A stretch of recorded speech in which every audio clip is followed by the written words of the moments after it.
TRS తో పొత్తు పెట్టడం చెప్పండి.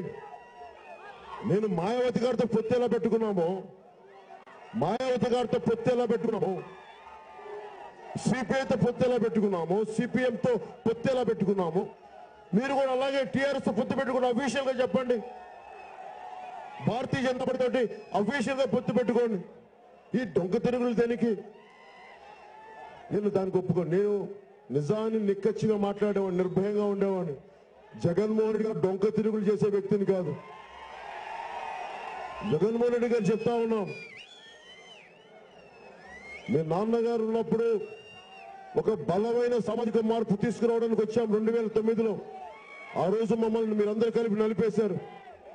ఇది 2019 గుర్తుపెట్టుకోండి.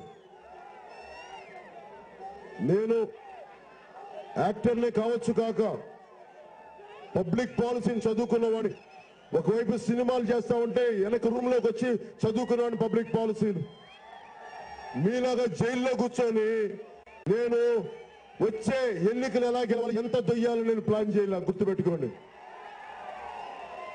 ఒక జైల్లో 2 సంవత్సరాలు ఉన్న వ్యక్తి నన్ను విమర్శించే అంత నైతిక బలం మీకెక్కడ?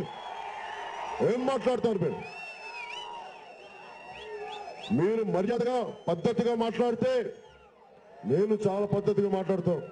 మీరు కాదు నోరు పారేసుకుంటే నేను తెగించిన అంత కూర్చోబెట్టి మర్యాదగా మాట్లాడతాం. మీ యొక్క ముఖ్యమంత్రి పదవి కోసమే మీకంత తెగింపు ఉన్నప్పుడు, మార్పుల కోసం, మా అన్నదమ్ముల కోసం తెగించి మార్పు కోసం రావాలని వచ్చిన వాడిని.